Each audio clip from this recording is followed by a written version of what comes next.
Howdy and namaste everyone. My name is Parth and welcome to the Karma Yogi podcast, where we discuss how to attract extraordinary success and become a better version of ourselves every day. The roots of the Stoic exercise, Premeditatio Malorum, premeditation of evils and troubles that we may encounter, go back around 2 millennia. It's an exercise where we imagine things that could go wrong and the losses that we may need to deal with in case of a crisis, catastrophe, or a calamity. In other words, it's simply an extrapolation of Murphy's Law and making it super real in our heads. You may think that this exercise represents the zenith of pessimism, but in reality, it helps us prepare for life's inevitable setbacks. As much as we'd like to believe, life is not easy and straightforward, and things might spiral out of control at any time. We may come across times when we do not get what we deserve, even if we have earned that thing. If we keep living in our dreams and fantasies, we set ourselves up for disappointment and despair. That's why it's important that we prepare ourselves both mentally and emotionally for these occurrences to happen. As Ryan Holiday writes in his book, The Obstacle is the Way, the world might call you a pessimist. Who cares? It's far better to seem like a downer than to be blindsided or caught off guard. It's better to meditate on what could happen, to probe for weaknesses in our plans, so those inevitable failures can be correctly perceived, appropriately addressed, or simply endured. The unexpected blows of fortune can be brutal and immensely painful, which is the exact reason why a wise person contemplates on them beforehand. As Seneca said, what is quite unlooked for is more crushing in its effect, and unexpectedness adds to the weight of a disaster. The fact that it was unforeseen has never failed to intensify a person's grief. This is the reason for ensuring that nothing ever takes us by surprise. We should project our thoughts ahead of us at every turn and have in mind every possible eventuality instead of only the usual course of events. The Stoic exercise of negative visualization is an incredibly useful tool in building confidence as well as cultivating self-reliance. Because we train ourselves in advance, we prepare ourselves to face anything that may happen and work towards solving problems beforehand so that we don't encounter them later on. So if you want to live an easier life and live well, not only today but every day from now onward, meditate on what might go wrong. Get yourself prepared. Think about what steps you'll take and how you'll handle the situation. The main thing is to desensitize yourself in advance so that if things do go sideways, you'll be calm and not overwhelmed in the chaos. We can keep Benjamin Franklin's words at the back of our mind to motivate ourselves to become ready for anything that may happen. By failing to prepare, you are preparing to fail. It's important to remember that we are not only doing this Stoic exercise for ourselves, but for our loved ones as well. And that's why it's crucial that we train ourselves so that we respond in the right manner without breaking under the pressure. Go ahead and expect to have a successful, pleasant, and prosperous day ahead. But if things go south, be ready for that. In the words of Maya Angelou, hope for the best, prepare for the worst, and unsurprised by anything in between.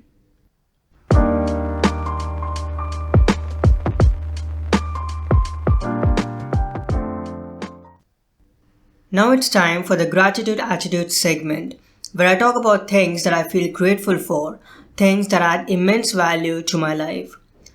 This week I'm grateful for an article that I read a few days back on Thrive Global. It's called We Are Never Going Back and is written by Thrive Global founder and CEO Arianna Huffington.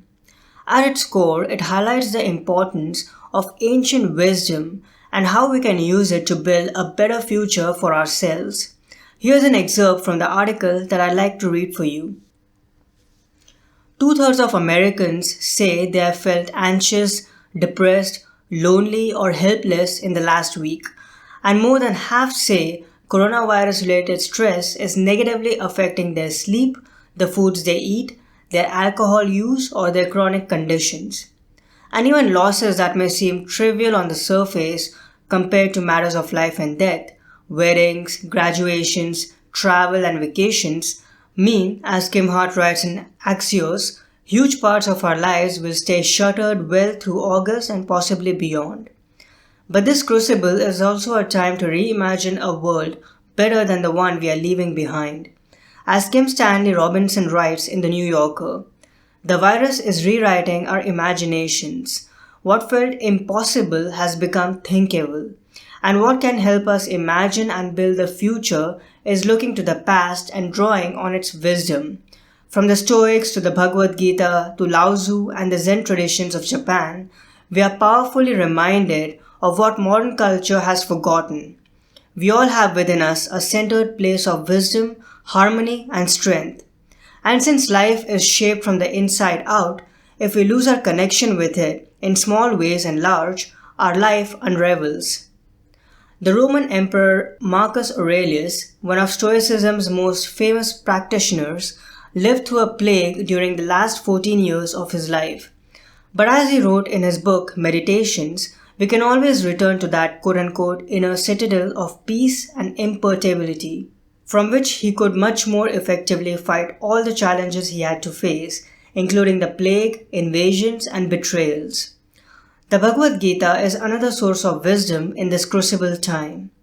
The 5th century BC section of the Hindu epic Mahabharata chronicles 3 different kinds of life: a life of inertia and dullness with no goals and achievement, a frenetic life full of busyness and desire, and a life of goodness, which is not just about ourselves but about others.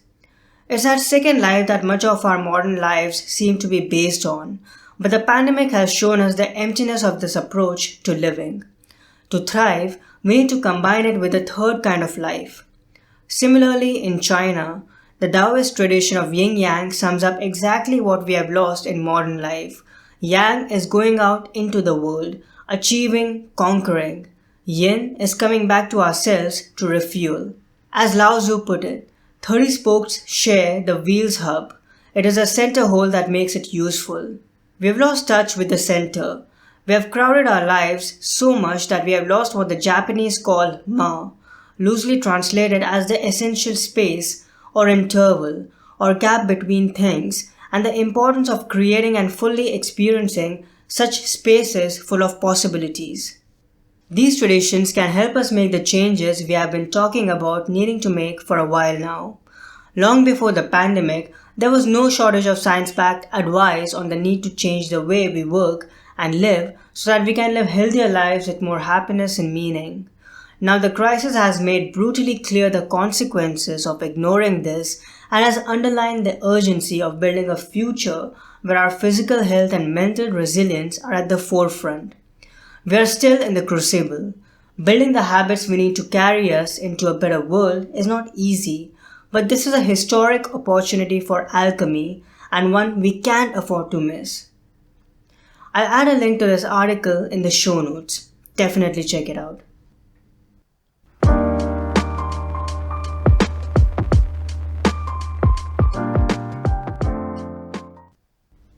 I hope you enjoyed this week's episode. I'll be releasing another private podcast this week, and it's accessible exclusively to my members at Patreon. That's right, the best way to support my work is by becoming a Patreon member. I'm not keen on taking money from irrelevant sponsors and advertisers because let's face it, most advertisements are distractions. Since I won't clutter my website, YouTube channel or podcast with meaningless ads, my work is 100% supported by my audience. As a patron, you get exclusive access to the Karmi Yogi private podcast where I release Patreon-only episodes and answer questions exclusively from patrons. At higher tiers, patrons can also get a deeper experience with the exclusive Conversations feed, which includes bonus videos related to personal development, philosophy, and success psychology, along with free copies of my future books in the ebook format before their public release. If you'd like to check it out, you can go to patreon.com/Parth Sahani and become my patron there. If you would like to ask me a question or have any comments or suggestions, write an email or send a voice memo to podcast@parthsahani.com. Also, I'd encourage you to come join me for the Karma Yogi Sharpen Your Axe Challenge. It will help you elevate your interior empires, bring a positive transformation in yourself and your life, and have more quote-unquote alive time as you stay indoors in this global crisis. I'll share a link to this online challenge in the show notes. You can click it to get a 2-month free trial on Skillshare, which will allow you to take the challenge for free. And if you want even more resources to create an extraordinary life and become a better version of yourself every day, plus some personal insights and updates along with monthly book recommendations from me that I only share in email, come visit my website at thekarmayogi.blog and make sure you subscribe to my email newsletter. Also, when you sign up, you'll get my beautiful e-guide, Becoming a Karma Yogi, a quick and essential guide to revolutionize your life for free. Of course, you won't receive any spam and you can unsubscribe anytime. So take care of yourself. I hope you are staying indoors, staying safe, and staying sane. Remember, this is the time to be and do our best. Just keep calm and carry on. Focus on your actions and let go of the outcomes, because success is a journey, not a destination, and we need to keep working towards it every single day. Thank you so much for your time and attention, and I'll talk to you soon. Bye.